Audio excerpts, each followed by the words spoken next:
con los doctores Luis Díaz. La corrupción no se va a combatir si no se destruye esta sociedad, eso está claro. Se pueden dar pasos, se pueden enfrentar. Rafelina Trinidad. Que el dinero que se invirtió fue muy mal invertido. En este sistema de salud que nosotros tenemos, el día a día es sumamente. Y José Que Pichardo. ese dinero pudo muy bien sido utilizado en los hospitales, en los comedores económicos, en las cárceles. Por Televiaducto Canal 3, el canal de los mocanos. Estamos entre galenos.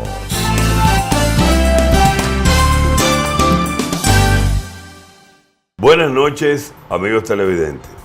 Desde Televiaducto Canal 3, el canal de los mocanos, una nueva entrega semanal de Entre Galenos.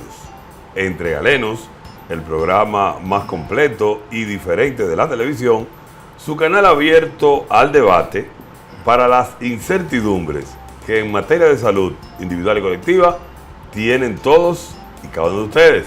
Buenas noches, doctor Díaz. Buenas noches, Pichardo. Buenas noches, amigos televidentes. Aquí estamos, una entrega más de Entre Galenos. Sí, había una pausa ahí en Semana Santa, pero ya estamos nuevamente reintegrados a nuestra labor semanal. Semana de celebración paganas, porque la iglesia no tiene nada original. Todo eso es del paganismo. Ajá, Lo que la iglesia tiene. Deberíamos discutir un tema. Habrá de que eso. hacer, habrá que hacer un hay programa. nada. El cristianismo no tiene nada original. La iglesia siempre estafando a la humanidad, como siempre lo ha hecho. Bien, bueno. Esta noche Rafaelina no va a estar con nosotros, porque ustedes saben, Rafaelina haciendo su servicio, esa nueva modalidad de la esclavitud médica. No va a estar con nosotros, pero tenemos un invitado que va a estar compartiendo con nosotros un tema muy interesante, por lo cual el programa de hoy se torna también muy interesante. Y a propósito de interesante, Luis, quería aprovechar el espacio. Ahí vienes tú con tus óyeme, tú pones la familia tuya a oír No. ¿Eh? Oye, a la paciente de Juan López, Edilia Ramona González, una señora de 80 años, me dijo, doctor, fan del programa. Así que mándame mi saludo ahora, a doña Edilia Ramona González Pérez desde acá, que se mantenga siempre con Entre Galenos. Correcto. En su tiempo libre. Igual que a Brígida Polanco, que es la esposa de un estimado paciente mío, Antonio Santiago Acosta, que estuvo por allá en esta semana y me dijo, no, yo soy un fan de Entre Galenos también.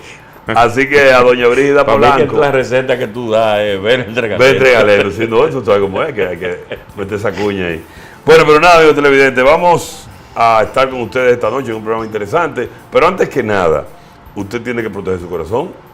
Usted tiene que evitar el riesgo de infartos y ataques cerebrovasculares. Usted tiene que utilizar Cardet. Cardet no es más que la mejor cardioaspirina del mercado. Un producto de calidad de los laboratorios Iberofármaco. Pídala en su farmacia favorita. El dueño de Iberofármaco, tiene una fundación y ha estado muy activo él, haciendo el mismo viernes, estuvo en Jamao al Norte, Gómez. Carlos Gómez. Sí. Es decir, que está activo Carlos Gómez, y hay unos rumores por ahí también de Carlos. Bueno, así que desde acá, y como nosotros somos, ¿verdad? Hemos estado muy vinculados al desarrollo de algunos de sus productos, pues saludamos que el señor Carlos Gómez, pues con su fundación, esté pues ayudando a resolver algunos problemas aquí en la comunidad. Él siempre ha sido muy solidario con el cáncer. Con el cáncer, donde su mamá. Hay que reconocer eso. Donde su mamá. Ha sido un sostén. Doña Melania siempre ha sido un pilar en los trabajos del patronato de lucha contra el cáncer. Y él siempre ha sido muy colaborador, igual que su empresa Iberofármaco. Así que bueno, desde aquí lo saludamos y esperamos que sigan esa tesitura.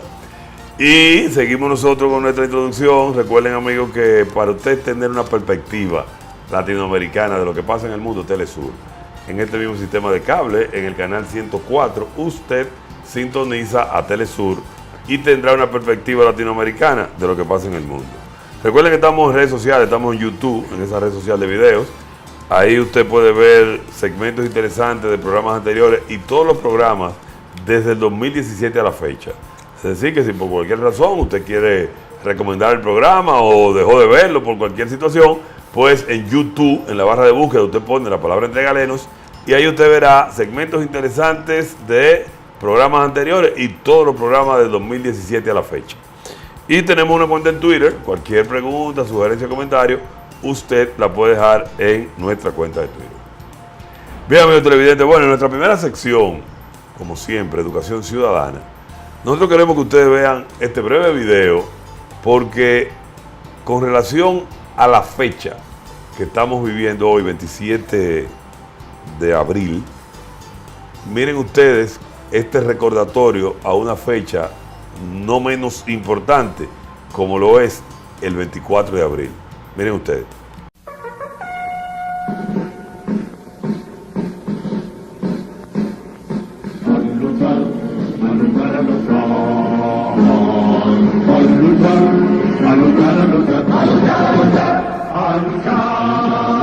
Soldados valientes, empezó la revolución a imponer los principios del reclamo a la constitución.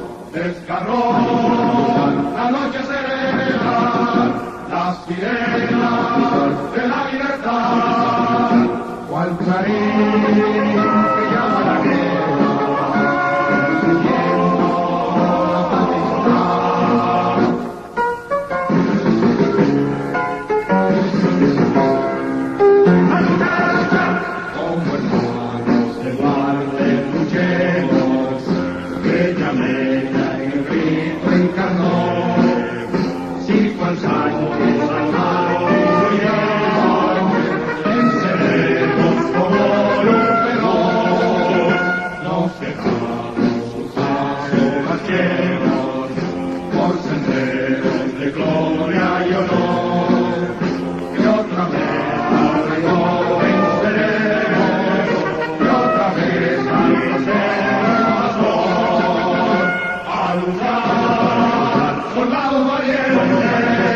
Empezó la revolución a imponer los principios del reclamo a la constitución. Desgarró la noche serena, las sirenas de la libertad, cual clarín que llama la guerra.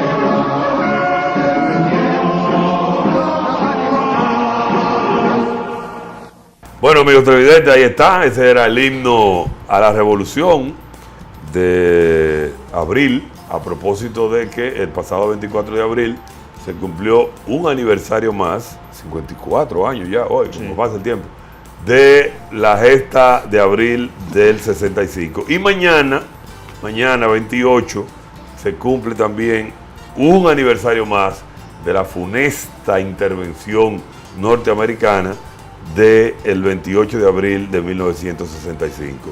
Y no podía uno dejar pasar esta fecha sin el recordatorio del lugar, porque si hubo un acontecimiento que realmente puso de manifiesto las ansias libertarias, las raíces profundamente democráticas y el espíritu de lucha y de sacrificio de este pueblo, por lo menos en ese momento histórico concreto, fueron las epopeyas revolucionarias del 24 de abril y la resistencia que inició este pueblo a la oprobiosa intervención norteamericana del 28 de abril de 1965. Yo creo que hay varias lecturas y dentro de ella es una de esas, para aquellos que creen y siempre han dicho que no hay reservas democráticas, las existen. Por mucho que hoy haya mucha indiferencia y quizás no estén en las condiciones, pues esas reservas democráticas existen.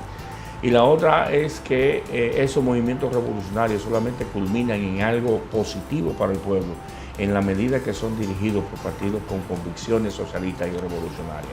Abril pudo haber sido la catapulta de convertirnos ciertamente en una sociedad diferente, pero contó con la vacilación y la traición de esa burguesía que dirigió ese movimiento patriótico. Y lo otro es que es válido recordar esta fecha por la situación en que está viviendo nuestra hermana República Bolivariana de Venezuela. Una intervención no puede ser apoyada bajo ninguna circunstancia por aquellos que tienen sentimiento patrio y aún aquellos jóvenes que eso recuerda a la Danilo Medina y al PLD. Es bueno recordarle eso que tú y estás ni diciendo. aún aquellos jóvenes que nacieron después del 65, el ejemplo de valentía, de entrega y sobre todo el sacrificio del pueblo dominicano de defender su nacionalidad, su soberanía y su independencia, pues fue mucho. Y por eso nosotros seguimos apoyando el gobierno constitucional y democrático de Maduro, y que sean los venezolanos que resuelvan los problemas internos que ellos tienen bajo la condición y el Estado de Derecho que está en Venezuela. Bien, amigos televidentes, pues nada, esa es nuestra sesión de inicio, Educación Ciudadana. Vamos entonces al contenido del programa. Fíjense, en el día de hoy nosotros quisimos traer acá a un médico que ha sido ya parte de Entre Galenos, porque ha venido varias veces, e incluso en una ocasión este tema lo tratamos hace ya mucho tiempo, pero que no deja de tener actualidad a propósito de algo que vamos a comentar más adelante. Lo primero es que hemos invitado esta noche a un colega, médico mocano, psiquiatra de especialidad, quien ejerce su profesión tanto en Moca como en La Vega e incluso en Santiago. Sí, es un médico regional. Sí, es un psiquiatra regional, definitivamente. Y es una persona a la que yo personalmente le tengo mucho aprecio. Y además de eso, he compartido con él muchas vivencias, tanto incluso hasta personales, porque hasta yo tuve que ir una vez a donde él, hasta yo tuve que ir una vez al del amigo psiquiatra, porque para que ustedes vean que la psiquiatra nada más no va a lo loco, Señores, nos estamos refiriendo al doctor Juan Manuel Santos.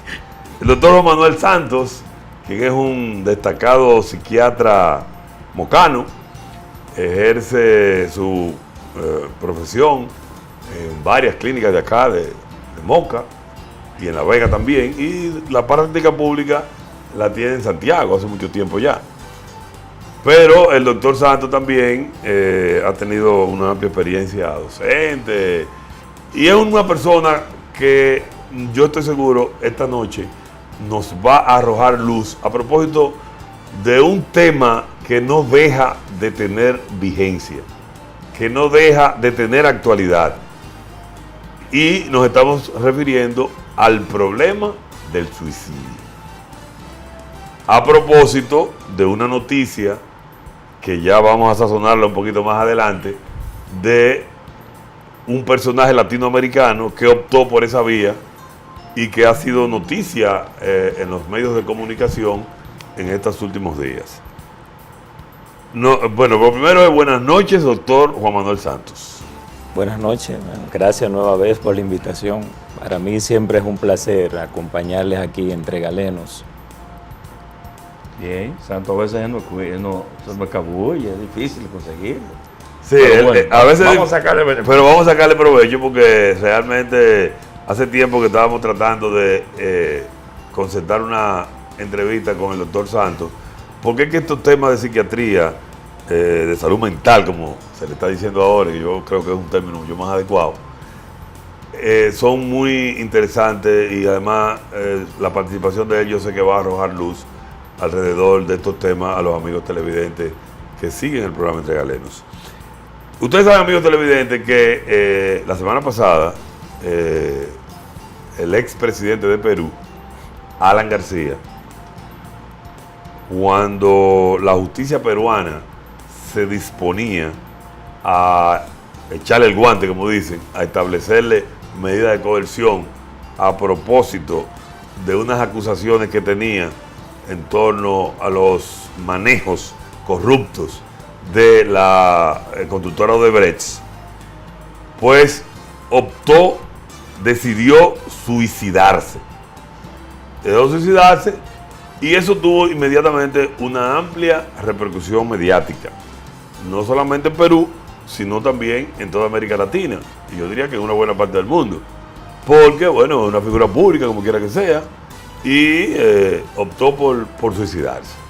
Entonces nuevamente trae a colación el tema del suicidio. Santo, uno escudriñando así rápidamente se dio cuenta de que hay unas cifras en el mundo con relación al problema del suicidio que realmente son aterradoras y que incluso por esa cifra convierten el suicidio en un problema de salud pública. Es decir, un problema donde el Estado tiene que elaborar políticas públicas para hacerle frente a eso en el mundo. Y por eso incluso organizaciones internacionales de salud, la misma OMS, tiene un día destinado a eso, para llamar la atención con relación al problema del suicidio. Y las sociedades especializadas en los diferentes países están trabajando también arduamente sobre este asunto. Primero, suicidio. ¿A qué llamamos suicidio? Cuando nosotros entendemos, bueno, ese paciente o ese individuo optó por suicidarse. Un suicidio no es más que cuando un individuo, cuando una persona decide por sus propios medios acabar con su vida. Que desde el punto de vista psicopatológico se considera una autoagresión. Y en cierto modo también se puede ver como una violencia contra sí mismo. Y además, desde el punto de vista dinámico, vamos a decir que es contrario al instinto de vida, porque lo natural es que podamos preservar la vida. O sea, el ser humano está diseñado para, bajo cualquier circunstancia, procurar siempre, por cualquier medio y por cualquier esfuerzo, mantenerse vivo, no al revés, como sucede con el suicidio. Pero el ciclo de la vida incluye la muerte, ¿no? ¿Por qué tan radical así? O sea, tú no te suicidas, pero tú te mueres. Entonces, la muerte es parte de la vida. No, el suicida no decide terminar la vida. Bueno, si tú lo ves así, desde el punto de vista teórico, sí, el suicida decide terminar con su vida. Sí. Ahora bien, sí, lo que pasa es que cuando hay ideaciones suicidas, cuando hay conducta suicida, el suicidio consumado está catalogado como una enfermedad mental. O sea, el suicidio no viene porque sí. En la mayoría de los casos siempre va a haber una rumiación a nivel de estas ideas. Incluso muchas veces la persona dura mucho tiempo verbalizando su idea o su intención. Y hay otras personas en las que muchas veces su entorno familiar, social, laboral, etcétera, no lo toman muy en cuenta porque interpretan que esta persona está usando esta verbalización en torno al suicidio como un chantaje. Entonces ahí se convierte la situación en un peligro, porque muchas veces queriendo demostrar que sí se va a suicidar, entonces podría suicidarse sin querer suicidarse. Por eso es que en psiquiatría se hace mucho hincapié en que cuando una persona está en estas rumiaciones suicidas, está manifestando ideas suicidas, está teniendo conducta suicida, debe hacerse una evaluación psiquiátrica de la persona para tratar de determinar en el fondo cuál es la situación anímico-afectivo o en otro ámbito de la patología psiquiátrica que puede estar incidiendo en esta persona. Porque aunque hay una tipología de suicidio, o sea, una persona en un segundo sin tener ningún antecedente psiquiátrico conocido se suicida, dice, bueno, un suicidio impulsivo. Incluso los sociólogos tienen una serie de definiciones de suicidio, el altruista, el egoísta, etcétera, etcétera. Pero en el fondo, no importa qué rama hagan la clasificación de los suicidios, todas las corrientes tienen un punto común, que es la explicación psicopatológica del suicidio y del suicida. Exacto. El suicidio, yo sé que tiene muchos aspectos polémicos, incluso ya Luis introdujo ahí algo que da para discutir mucho, porque incluso tiene mucho que ver con principios éticos, religiosos y todas esas cosas. Lo que acaba de decir Luis Díaz tiene que ver con un mecanismo de defensa psicológico que se llama intelectualización. Bueno, pero vamos a dejar esa diferencia entre el suicida y la eutanasia. El que decide. Bueno, ¿Se suicida? Y se considera una eutanasia. Es un suicidio, vamos a decir, indirecto. Ya la eutanasia en sí tiene unos asuntos legales, pero en el fondo, si tú te vas a la psicopatología del asunto, no deja de ser una situación médica psiquiátrica, porque esa persona que se ofrece para la práctica de una eutanasia, ¿quién nos dice en el fondo que no está haciendo un suicidio enmascarado? O sea, yo me quiero morir, pero por algún principio religioso, ético, etcétera, yo no lo hago yo, entonces yo busco la manera de que alguien acabe con mi vida, pero en el fondo es la intención suicida lo que está gravitando sobre esa persona. Incluso, mira, con el asunto del suicidio, cuando uno tiene la oportunidad de recuperar pacientes que han intentado el suicidio con ideas suicidas, en el proceso de sanación de la situación que lo haya llevado a tomar esta decisión, hay un gran número de pacientes que te dicen, ¿cómo, doctor? Que yo me quería matar, ¿no? Pues estaría yo loco o loca para matarme, no. O sea, mira hasta qué nivel cuando tú puedes solucionar la situación anímica en principio que lo lleva a esto, como ellos mismos tienen la oportunidad de sorprenderse de sus ideas o de su acción. Pero hay una situación, Santos. Bueno, yo el tema no quisiera que lo enfocáramos por esa parte que ustedes tienen esta divergencia, Luis, tú, porque yo te diría o le diría a ambos y a los amigos televidentes, bueno, es que habitualmente, o lo que uno ve como eutanasia, es alguien que tiene alguna condición física atrás que va a acabar con su vida o le está provocando un gran dolor o un gran sufrimiento y que no hay perspectiva de que eso pueda mejorar. Pero dejemos eso para... Eso, exacto. Este es otro tema, pero bueno. Sí. Lo que es una realidad, Santos y amigos televidentes, es que el suicidio es un problema en el mundo. Ahí hay una cifra, miren ustedes, amigos televidentes, donde dice que es la segunda causa de defunción entre las personas de 15 a 29 años, que se suicidan alrededor de 1 millón de gente al año y que el 75% de los suicidios ocurre en países de ingresos bajos y medianos. Esas son cifras que se manejan en las redes, en los sitios web, e incluso la misma OMS da cifras parecidas a eso.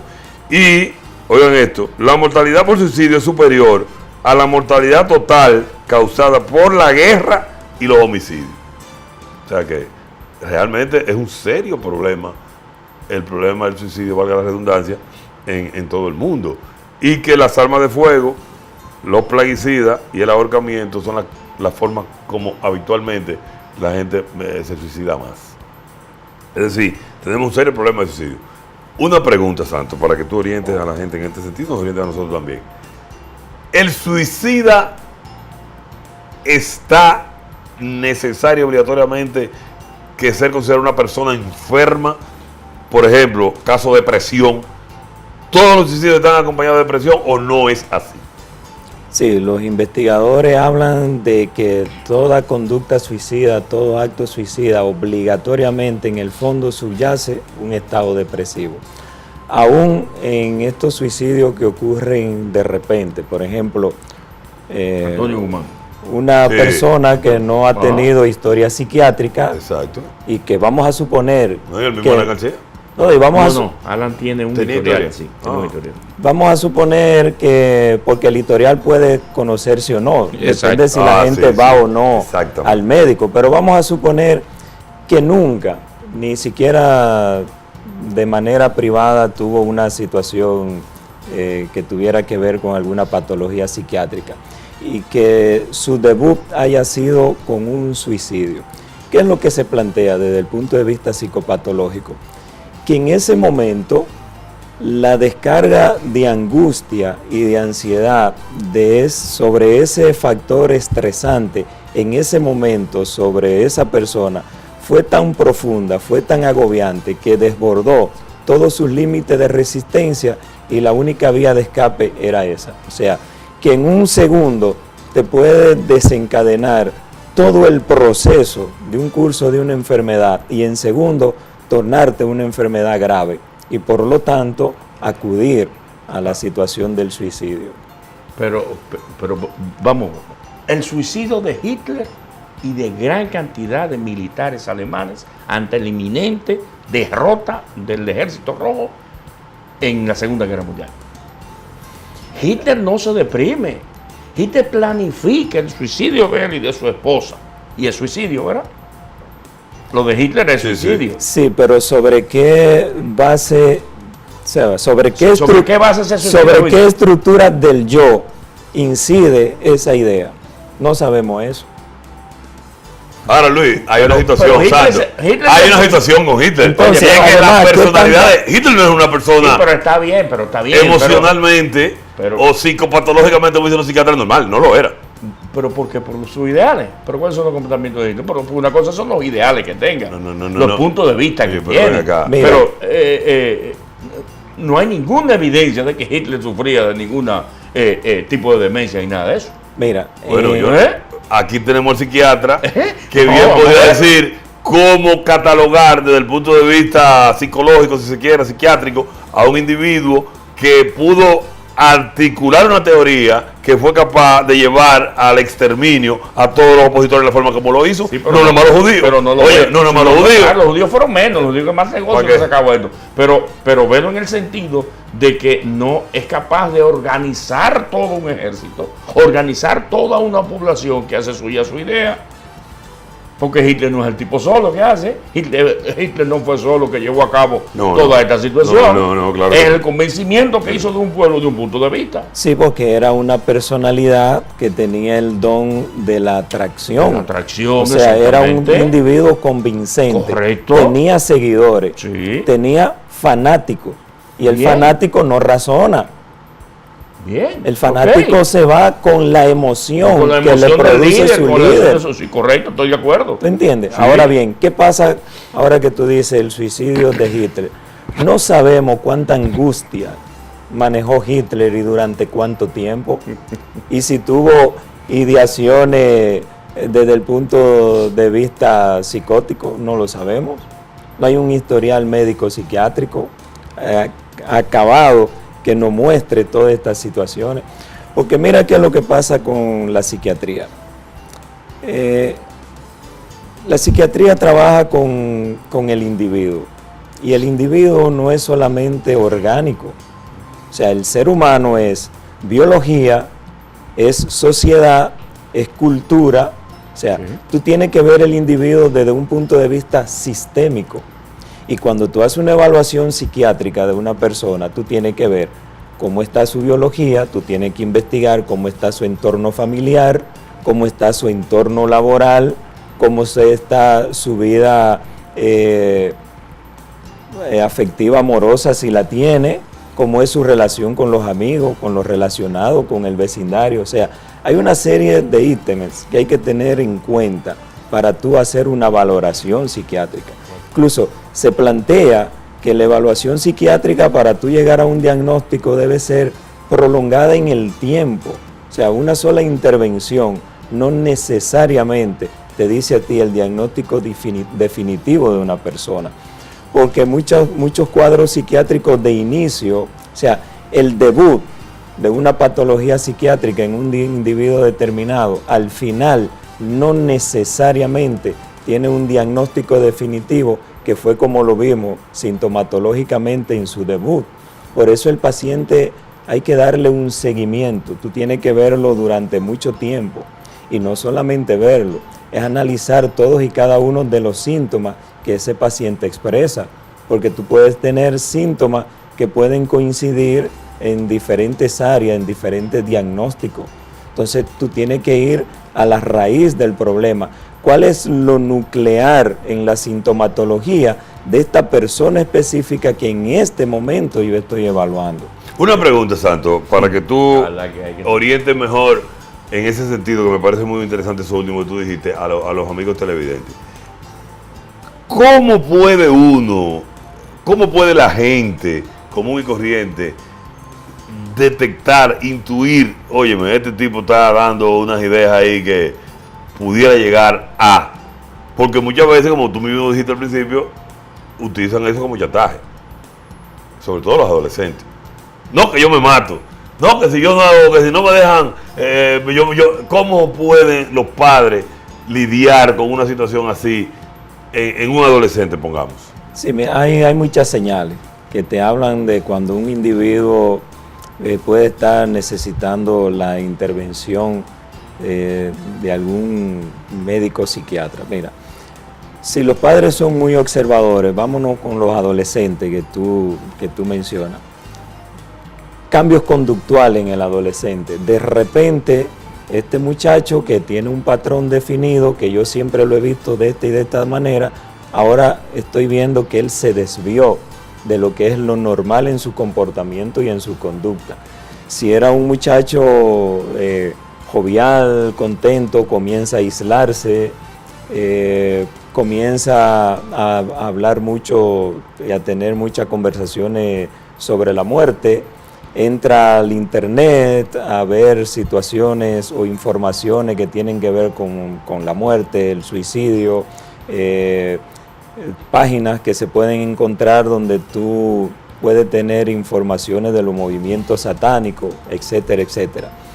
En los adultos, y vamos a incluir dentro de los adultos también a las personas envejecientes, además de cambio en la conducta, tú puedes tener retraimiento, aislamiento, ya la persona no quiere salir de su habitación o solamente quiere estar acostado, aunque no duerma, pero él quiere estar en la cama. Desde otro punto de vista, comienza, si nos vamos por ejemplo a los cuadros que tienen que ver con los cuadros psicóticos, la gente comienza a hablar de ciertos temas en donde tú no ves la coherencia del tema que están tratando. O sea, tú puedes oír que ellos comiencen un discurso sobre un tema muy lógico, pero si tú lo dejas hablar en el transcurrir, en el tiempo de lo que van hablando, tú ves que pierden la hilaridad y tú dices, bueno, ya aquí como que el asunto no es lógico, como que se disgregó, como que el tipo perdió la secuencia de lo que estaba planteando. Comienzan los olvidos más allá de los habituales, otro de las señales que podemos tener presente. Y ya cuando hay situaciones de angustia y ansiedad ya son más evidentes, son situaciones que da mucho más trabajo a la persona escondérselo, a los que conviven con ellos, porque ya la gente comienza a verlo agitado, rápido en sus acciones, desesperado, etcétera. Bien, bueno, está interesante el tema, la verdad que sí, pero tenemos que cumplir compromisos. Vamos a hacer una breve pausa para entonces retornar con este interesantísimo tema con el doctor Juan Manuel Santos. Pausamos y retornamos.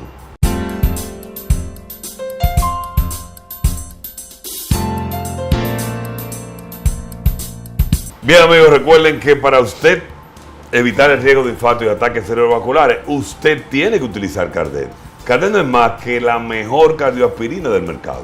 Un producto de calidad de los laboratorios Iberofármaco. Pídala en su farmacia favorita.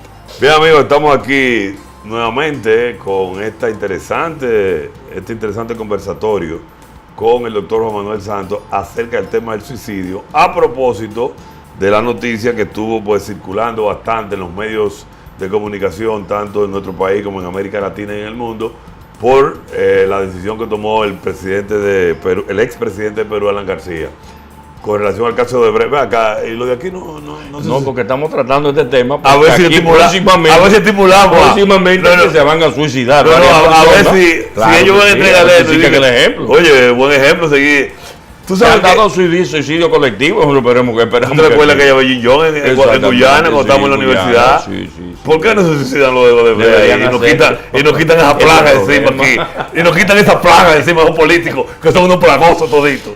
Eso sería lo ideal, y así este pueblo pues pudiera tener menos gente aquí, menos plagas en el camino. Juan. No, bromas aparte, Luis, espera. Okay. Tú sabes que, a propósito de lo de Alan García, a mí me llamó mucho la atención un artículo que yo estuve leyendo, de un periodista. Yo lástima que no pude traer la referencia. Oye, el tipo no tuvo pelo en la lengua ni ningún comedimiento. Le puso a Alan García los puntos sobre las íes y el dedo sobre la llaga. Diciéndole, oye, tú no tienes ninguna moral para estar viniendo a decir que te están acosando. Tú en el 85 fuiste capaz de ser uno de los gobiernos más corruptos que hubo en Perú. En el periodo que volviste otra vez a la presidencia hiciste lo mismo. Y fuiste un cómplice de Odebrecht. Así que, ¿qué es lo que tú estás alegando? Que te están acosando. No están acosando nada. Ese ha sido, amigos televidentes, y esto sí es en serio, no la broma de ahorita, lo que ha pasado en América Latina. Claro. Oye, en América Latina, a excepción de República Dominicana, se le ha puesto el dedo sobre la llaga, el punto sobre las i a todo aquel que le cogió a Odebrecht.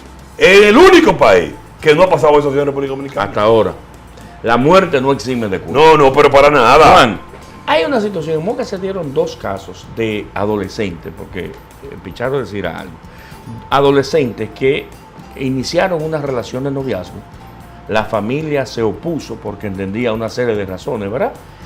Y creo que uno de los 2 se suicidaron dejando una nota donde decía que el suicidio era porque su madre, su familia, no le permitía esa relación amorosa. Se da esa situación, tú dices que hay síntomas y signos que se van viendo, que los familiares pueden ser, pero en estos casos, ¿el detonante qué es? O sea, ¿qué lleva a una niña? Porque aunque es una adolescente, está hablando 12 años, 13 años, una de 15 años, ¿qué lleva a esta joven a tomar una decisión tan drástica cuando el entorno familiar le dice que no ante una relación amorosa? Y tú sabes que una de las cualidades y una de las cosas que es propia de la adolescencia es la impulsividad. El adolescente es muy emotivo, muy impulsivo. Sí. Entonces, esta impulsividad puede llevarte a realizar actos que muchas veces no te da tiempo a razonar lo que tú vas a hacer. Pues, cualquier acto que tú tomes. Y cuando el acto es un acto suicida, mucho más. Porque si tú tienes una centésima de segundo para razonarlo, no te suicida. Lo que quiere decir que en el momento hay una obnubilación total de tu capacidad de razonamiento. ¿Ves?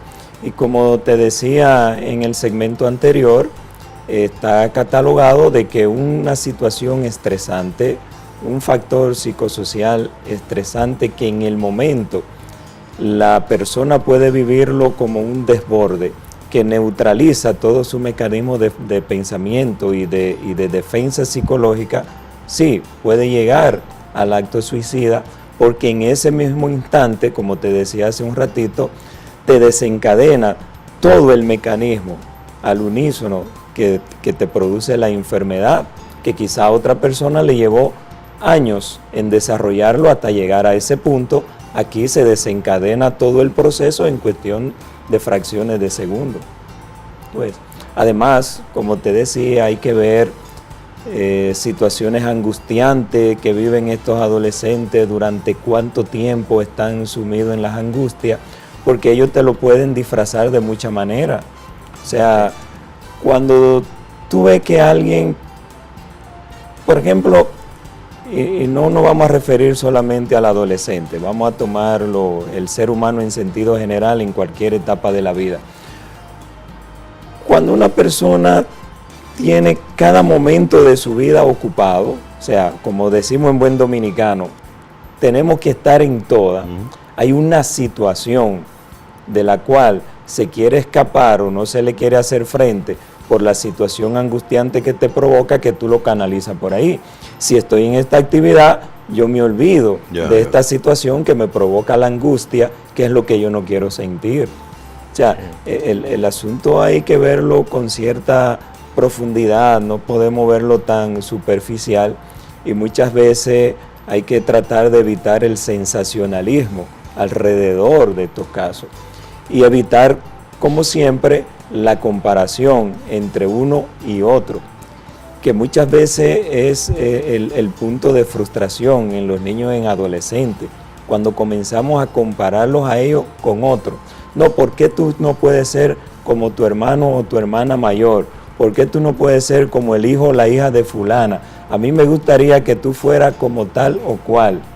No, es un individuo. O sea, a uno como padre le gustaría que su hijo fuera tal cosa dentro de tal marco, pero la vida dispuso que el marco de ellos es diferente al como yo lo quiero. Entonces, ¿qué es lo que se debe hacer? Bueno, dentro de la medida y dentro de las reglas familiares de cada quien, bueno, si hay cierta lógica en lo que te plantea tu niño o niña o tu adolescente, apoyarlo en sus decisiones, siempre y cuando, ¿verdad?, esto no raye de las cosas que tienen que ver o que vayan a desencadenar algún conflicto familiar o se escapen dentro de la realidad socioeconómica de determinada familia.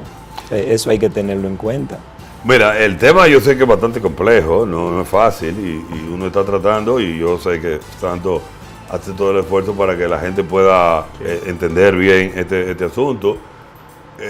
La conducta humana, todos sabemos cuán variable es y eso a veces crea un serio problema. Y vulnerable, ¿verdad que sí? Porque uno, pudiéramos decir nosotros que generacionalmente, por lo menos Luis y yo somos de una misma generación, tú eres mucho más joven que nosotros. En mi época, Luis, el problema del suicidio para nosotros no era una cosa, no se veía como se ve ahora. La verdad que uno no se cuantificaba tal vez. Pero vamos a tener un dato. La pregunta es, los valores con que la generación nuestra se forjó en torno a toda una serie de situaciones que se daban, incluso la ideología que tú formaste en tu adolescencia, mientras estos adolescentes de ahora, tú ves bajo qué premisas están influenciados. En mi época, yo te puedo decir que valorábamos la vida como algo, bueno, como un don muy preciado, incluso en ocasiones influenciado por cuestiones religiosas y otras veces, después que nos zafamos de esa, por otro tipo de ideología y siempre mi generación, te lo digo porque fui muy activo participando en grupos deportivos, grupos culturales, después en la universidad, grupos estudiantiles y todo ese entorno que yo me rodeé, óyeme, de lo que se hablaba era de luchar por la vida y por tratar de dar a la gente una vida mejor y por tratar de hacer de los valores del conjunto, del entorno de la sociedad, como lo que te motivaba a ti a hacer a tu accionar de vida. Hoy en día eso ni se parece, por no decir otra cosa, a esa época. Y no estoy diciendo que mi época fue mejor que esta. No, cada época tiene sus particularidades. Sí. Y para cada quien que le correspondió su época es la mejor. Los muchachos de ahora tendrán el mismo dilema cuando tengan sus hijos y sus nietos con esos hijos y con esos nietos. Vendrá la misma comparación y el mismo dilema. Ahora, lo que sucede que en la sociedad actual las cosas son como más laxas, más superficiales, está de moda lo like en todo el sentido de la palabra. Los muchachos tienen más acceso a información. Y volviendo al asunto de los adolescentes, en el adolescente la imitación es mucho más posible de que suceda que ya en una persona adulta. Por eso es que los investigadores en el tema del suicidio viven recomendando a los medios de comunicación que no le den tanta difusión, destacar tanto la información del suicidio, incluso presentando a la víctima y diciendo con qué método lo realizó y a cualquier hora del día, como sucede en nuestro país. Por ejemplo, tú puedes estar al mediodía en la mesa de tu casa y poner un X programa de noticias y a esa hora, en el medio de tu almuerzo, tú encontrar que te están hablando de un caso de suicidio explícito, o sea, te ponen todas las imágenes. A veces yo digo, oye, no ponen la cámara dentro del individuo porque, bueno, no tienen una nanocámara. Porque si no, también. En la época se llamaba amarillismo. El amarillismo periodístico sigue siendo amarillismo. Juan, el hombre que mata a la mujer y se mata, ¿es un suicida o un criminal? ¿O ambas cosas? Bueno, en el acto se convirtió en las dos cosas. O sea, accionó un suicidio y también accionó un feminicidio. Entonces, en el acto se convirtió en las dos cosas. desde el punto de vista teórico. Sin embargo, yo creo que nos queda poco tiempo, pero hay sociedades donde el suicidio es un acto de honor. Los harakiri que se hacen, ¿verdad? Que se hacían en la sociedad japonesa, donde por el honor de familia o honor individual, el castigo o la obligación era hacerse un harakiri, que es una forma de suicidarse. Sí, eso es una de las clasificaciones, dentro de las clasificaciones de suicidio que da la sociología. O sea, hay sociedades, pero si tú te vas a lo psicodinámico, eso es una racionalización o una intelectualización de un acto de acabar con tu vida. Bueno, O sea, la además, definición que tú diste al principio es no terminar la vida, entonces se suicidaron. Sí, Pero esos no son depresivos, y eso lo hacían por asunto de honor. vamos a ver si es Pero verdad el que no haber son tuyo depresivos. pero está bien, pero tú no me lo puedes Sí, demostrar, pero tú es sigues que- con tu teoría. No, Bueno, no, hay una realidad de pero que es se que- suicidaban y tú quieres decirme que como tú no Pero es puedes que estudiar. en la Ahí los musulmanes, ciencia, entonces, en la exactamente. ciencia, Ahí los musulmanes. Y los musulmanes. en la ciencia tú no puedes ir a la especulación. Por eso, entonces, Tú no ves. son gente que se ha Entonces- suicidado. Lo que Sri Lanka ahora, los 7... Mira, Sí, pero tú hablas en el suicidio en una sociedad determinada, Ah, claro. pero llévamelo al individuo determinado. Pero bien, pero tú me has dicho que todo suicida tiene detrás un fondo depresivo. Y tiene un historial, Tiene una condición Una psiquiátrica. condición Sí, sí, sí. psiquiátrica, Sí. correcto, de acuerdo. bueno, mira, la verdad... Ahora, ¿qué tanta angustia manejan estos individuos de estas sociedades tan restrictivas? Sí, pero ¿Ves? Miren. la verdad es que vamos a tener que hacer otro programa. Sí, yo pienso que el El programa próximo se ha sábado. tornado muy interesante y que el doctor Santos ha puesto, como dicen por ahí, unos temas sobre la mesa que Luis, que parece que es un estudioso también de la conducta humana, y yo sé que todos los amigos que nos están siguiendo les habrá gustado bastante esta interacción con el doctor Santos, pero lamentablemente el tiempo en televisión es un tirano, ya lo hemos dicho otras veces. Y nosotros tenemos que cumplir con compromiso. Además nos queda una sección, tiempo de ocio, que siempre la gente la espera. Santos, nosotros tenemos que comprometerte a que este tema le vamos a dar seguimiento, porque hay muchísimas aristas todavía, hay puntos de vista alrededor del tema que no se han tocado acá.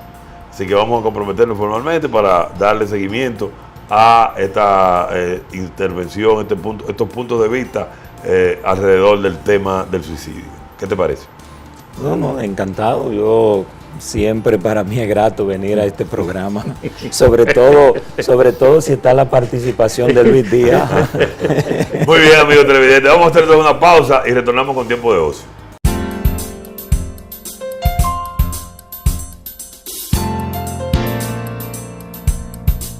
Bien, amigos, para esta semana en tiempo de ocio, ustedes saben que los que ganan en tiempo de ocio participan en la rifa de ese equipo que ustedes ven ahí, un equipo Sony que puede reproducir música de los celulares, del iPhone, de los Android. Es un equipo que también tiene un despertador y es de muy buena calidad de sonido.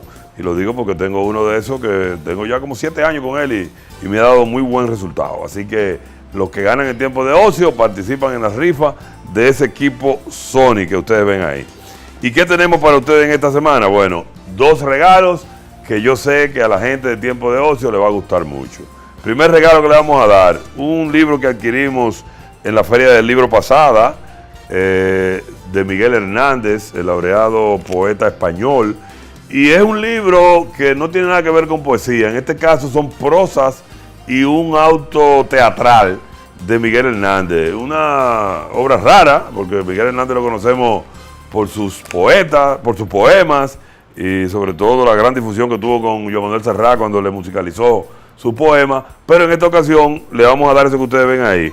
Miguel Hernández, con El torero más valiente, La tragedia de Calixto y otras prosas. Una recopilación de los trabajos que hizo Miguel Hernández en prosa y un auto teatral. Una obra rara de Miguel Hernández, pero que en esta ocasión se la vamos a regalar a los amigos televidentes. Otra obra que también vamos a rifar de la Feria del Libro pasada son, al que le gusta el teatro, bueno, pues aquí le vamos a dar los premios de teatro, de Casa de Teatro, en el año 99, para que usted, bueno, en su tiempo libre pueda ver estas obras de teatro de connotados autores dominicanos acerca de este género literario. Así que esas son las dos obras que como libro le vamos a dar. La de Miguel Hernández con El torero más valiente, La tragedia de Calixto y otras prosas, y los premios de teatro del concurso que hacía Casa de Teatro antes. Y para los que les gusta el arte gráfico, como siempre y cada semana, aquí sí le vamos a dar un filete, como le llaman. Mire, le vamos a dar 3 documentales que para los que siguen a tiempo de ocio, los que se identifican con las rememoraciones históricas que nosotros hacemos, yo sé que les va a gustar mucho. Son 3 documentales sobre la Guerra de Abril. Y son 3 documentales que no han tenido mucha difusión. Uno de ellos, editado por el Archivo General de la Nación. Otro que son entrevistas a participantes en la Guerra de Abril. Y por último, 19 minutos a color, toda una joya, de momentos de la Guerra de Abril, que fue rescatada del archivo de la prensa norteamericana. Así que ya ustedes saben. El primer documental se llama Abril, Bodas de Oro con la Patria. Fue editado por el Archivo General de la Nación, una buena recopilación, dura alrededor de 1 hora y media. Así que ese es el primer regalo que le vamos a dar de los documentales. El segundo regalo, Guerra Constitucionalista de 1965, que no son más que entrevistas a actores que vivieron esa gesta histórica de Abril y que hoy en día dan testimonio de su participación. Y por último, 19 minutos a color. Ustedes saben que en esa época se grababa en blanco y negro, pero la prensa norteamericana pudo hacer unas grabaciones a color y eso se rescató, y entonces hoy se la estamos dando a ustedes. Así que el que llame al 809-578-0048 le vamos a dar el libro de Miguel Hernández, El torero más valiente, La tragedia de Calixto y otras prosas, los premios de teatro de 1999 de aquel concurso que hacía Casa de Teatro, y los documentales de la Guerra de Abril, Abril, Bodas de Oro con la Patria, del Archivo General de la Nación, Guerra Constitucionalista de 1965, entrevista a los participantes en la guerra, y 19 minutos a color de la Guerra de Abril, un documento para que usted lo tenga guardado de la Guerra de Abril a color, cosa rara en esa época. Así que ya lo saben, 809-578-0048, y el que gane inmediatamente participa en la rifa de mediados de año. 809-578-0048. En lo que los muchachos toman la llamada, a todos ustedes gracias por estar con nosotros. Nos vemos el próximo sábado a partir de las 7 de la noche. Nos comunicaremos con el ganador de Entre Galenos.